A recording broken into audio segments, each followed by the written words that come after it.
The talk that Cheryl and Merle asked me to address myself to is anti-Semitism on the campus, and that's quite a shift from Marina's moving account. That's a whole different, but you know, we here in Canada and in the United States, as Marina says, we live in our own cocoon, in our own bubble, and most of the time we're not aware of what's happening down here. So in the brief little time that I have, I will share with you some thoughts from the trenches, so to speak, where I'm coming from. The students, what's happening on the campus. Not that I know too much about all the campus, I can only relate it to Western. And I've had an occasion or two to go and speak in Montreal, and of course here in Toronto, during campus club weeks, and on the issue of Israel Apartheid Week. Sometimes I've been invited and I've come around and shared my thoughts. So, but specifically about Western, that's what I want to share with you. And then sprinkle it with some of my own thoughts on the matter of where we are on the issue of anti-Semitism, not only in the campus, but in the country and in the world. Well, let's say the good news. Let me begin with the good news.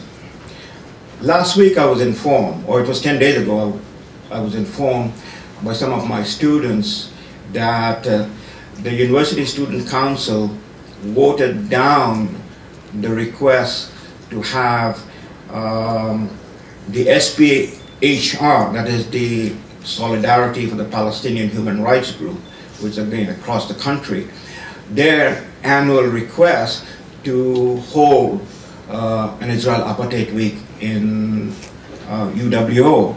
So that's the good news, that our student council voted it down, and I think it has been voted down for the past several years. So we are one of the very few campuses that hasn't had such an event.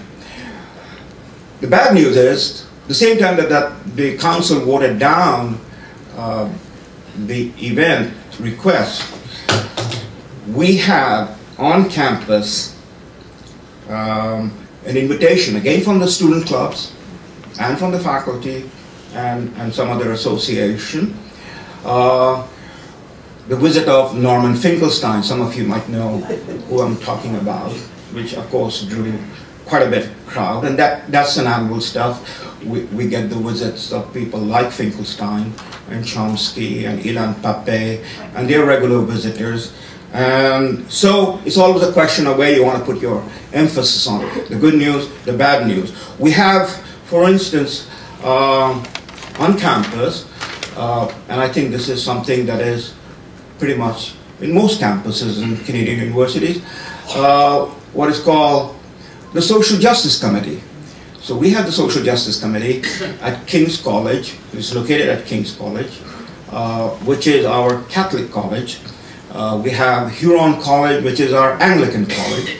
And then we have Brescia College, which is our women's college. I don't know what they do there, but this morning as I was reading Barbara Kay, God help us if they're doing what Barbara Kay writes about. And then we have the main campus. So we had, that's the Social Justice Committee, which could also be called the Social Justice Committee for Hamas. They run their annual series of symposium and programs and discussion groups, and they were the ones also sponsoring Norman Finkelstein. And they do this on a regular basis. They run about 12 events during the school year, from September to April. And most of it is devoted on social justice issue, quote unquote, to bringing in people to speak about what's happening in Cuba, how badly the Americans are treating them, and of course the Middle East, you know, and Hezbollah, Hamas, and all of that. So it's all dedicated to the idea of where, you know, we should be in terms of our policy and public issue and so on and so forth.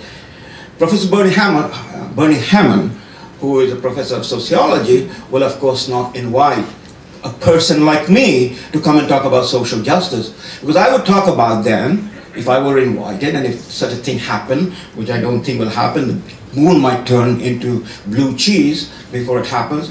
That is, I would come and speak about social justice for Muslims in Muslim countries, because the issue that is not discussed when people like Finkelstein and others come around on campus is the biggest victim, the largest victim of what is happening in the Middle East today, what the speaker before me, Marina Finkelstein and others come around on campus, is the biggest victim, the largest victim of what is happening in the Middle East today, what the speaker before me, Marina, spoke about from her experience in her life, and I can talk about my life, but that would take us in a totally different direction, is Muslim victims of Muslim killing by the theologians and the politicians and the practitioners.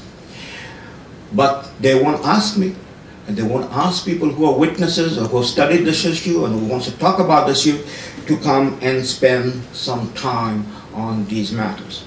Okay, so that's where we are in this debate that goes on.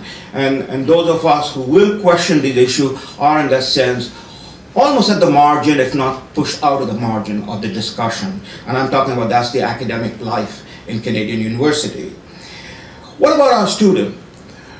Well, I have quite a large, we have quite a large body of Jewish students. For some reason, Weston is an attractive place for Canadian Jewish community to send their children and sons and daughters to. And it is delightful to have them, and I have my share of Jewish students. I want to share with you, because I sense the audience, and I know some of you from what background you're coming up, so I want to share some particular thoughts on this matter with you, and I will speak very frankly with you. And if some of you feel a little edgy, I hope you will share your edgy thoughts with me so we can have an exchange on this matter.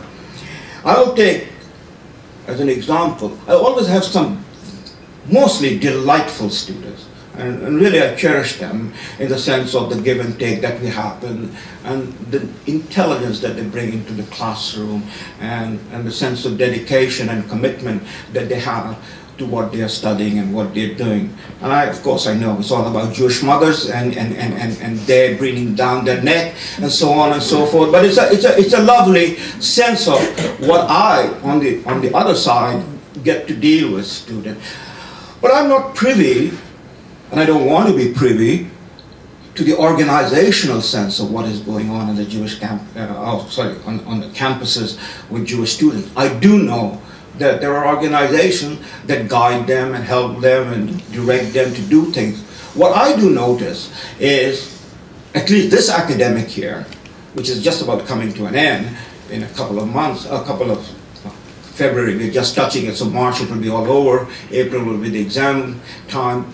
But this academic year, we did not have any quote-unquote Jewish activity sponsored by the Jewish clubs at UW. If it happened, then I was not aware of it. And I do try to keep track of these things because of my own interest. So I speak to my Jewish students, and I'll take one particular Jewish student. No names will be mentioned. We want to respect their privacy. But this Jewish student, a woman, I'll call her Anna, because her parents came from Russia. She was born in Russia, and as an infant, they moved to Israel, and then they came to Canada. So I'll call her Anna in memory of Anna Akhmatova, those of you who recall, okay? She is just absolutely delightful, beautiful, intelligent, multilingual, everything to cherish, you know? I call my daughter a princess. My friend reminded her, no, she's a queen. I said she's a monarch. Well, Anna could be a monarch, you know? So here it is. I talk to Anna, and Anna walks into my office, and we spend time talking after class, whenever she feels like it, during my office hour, and she will come in, she'll barge in, and we'll sometimes go and have a coffee, and I have to exchange my thoughts with Anna. And I've asked her, Anna, explain to me what's happening. Where are you guys? What is your position? You're a member of the Jewish club, what's happening? And this is what Anna tells me. Anna tells me, you know, I don't want to belong to that club even though I am. I said, why? I said, you know, we're only talking amongst ourselves. I said, who is we?